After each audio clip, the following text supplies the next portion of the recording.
Desperate people do desperate things, even when those people are the president of the United States.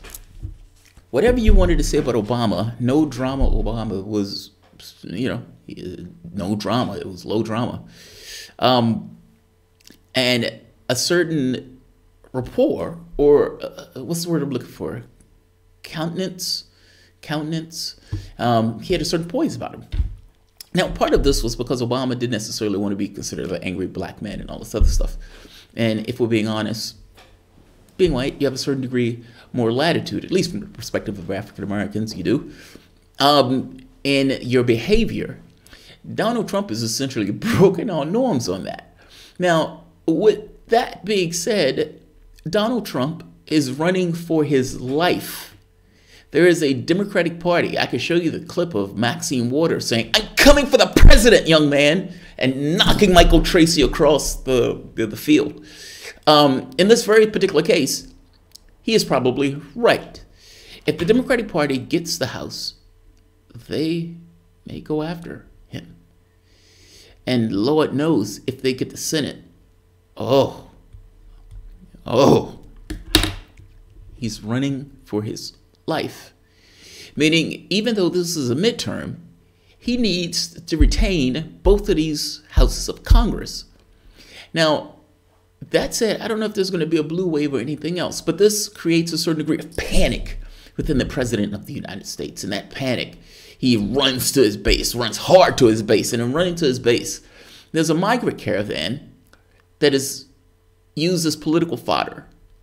So all rationality, all good sense has gone out the window, and out of political expedience, he's ramped up his rhetoric against a migrant caravan that is like a month away, sending military to the border, and even going so far today saying if a rock is thrown, they will be shot, putting in the mind of the Israelis and Palestine, where they're openly killing protesters trying to fight for their land.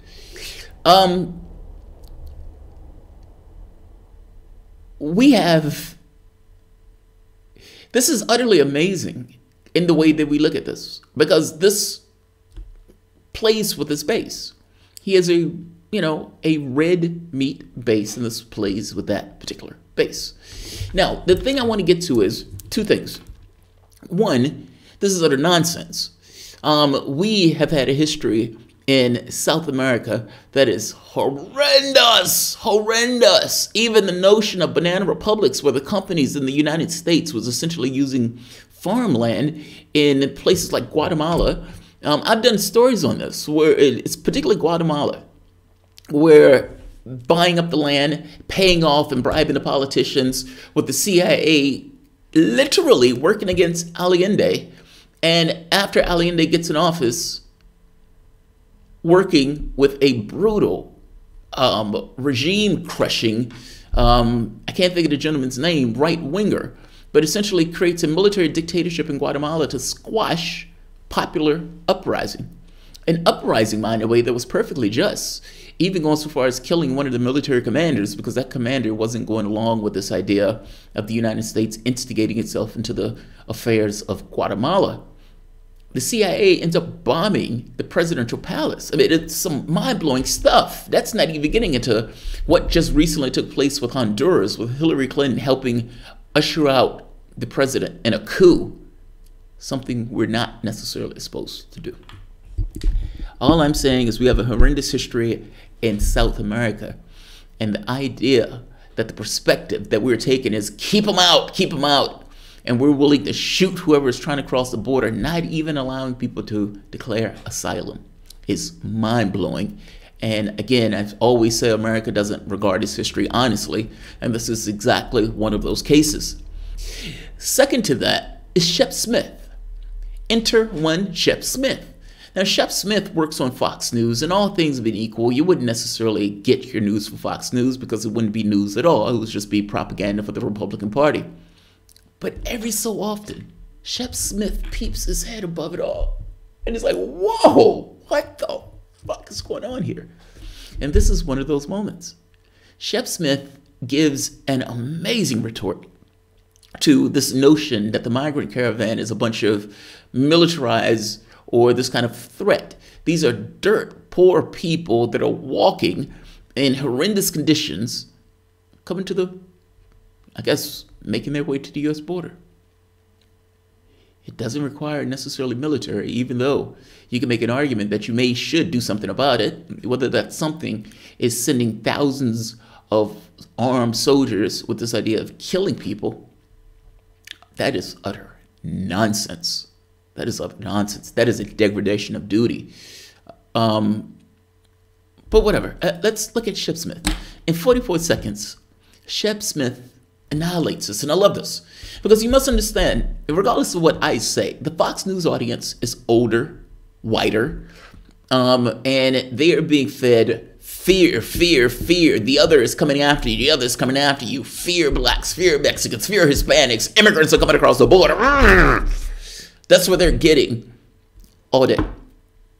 And Shep Smith, talking to this audience, an audience that is used to Shep Smith, an audience that's used to things coming out of his mouth, and they're more amicable to the things that are coming out of his mouth than, say, let's say, the things coming out of my mouth, dismantles this entire notion of a migrant armada coming to take down America.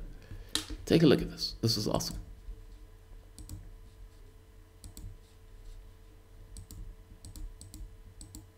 Where's my scene? My display's failed. Give me 1 second, guys.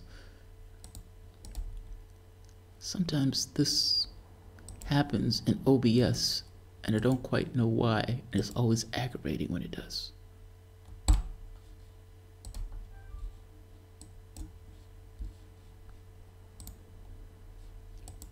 Let's see. Let's try it this way.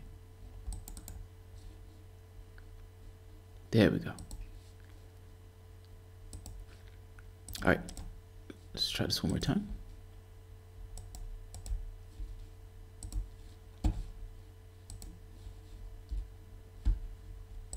Kill. Will deploy some 5,000 troops to the southern border as early tomorrow as thousands of migrants make their way north from Mexico. Tomorrow. The migrants, according to Fox News reporting, are more than 2 months away, if any of them actually come here. But tomorrow is 1 week before the midterm election, which is what all of this is about. There is no invasion. No one's coming to get you. There's nothing at all to worry about. When they did this to us, got us all riled up in April, remember? The result was 14 arrests. We're America, we can handle it. God, I love that. God, I love that. Calm, rational, and he's talking to his audience like he's talking to a child. There is nothing to worry about. We have $1 trillion military. We can deal with migrants at the border. It's okay.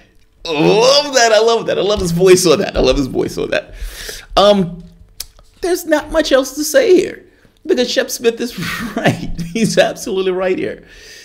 This calm, straightforward, it's going to be okay.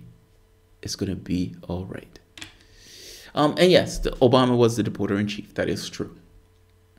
That's true. I've never, yeah. I'm just talking about his cadence. Let's see.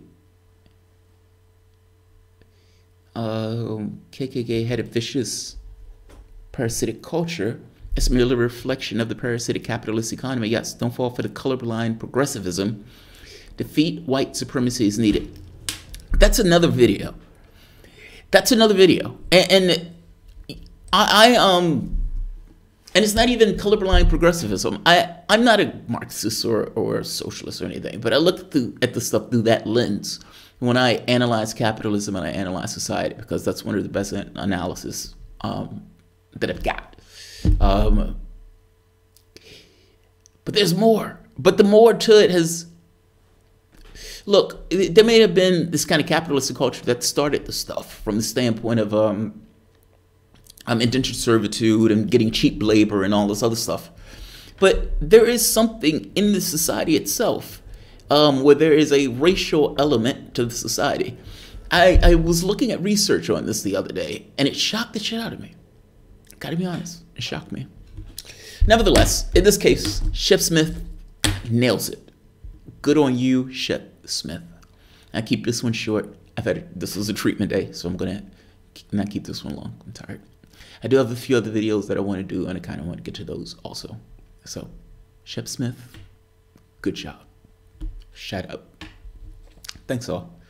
If you enjoyed the content, please feel free to share, like, subscribe, and you can always support the Patreon. Thanks all.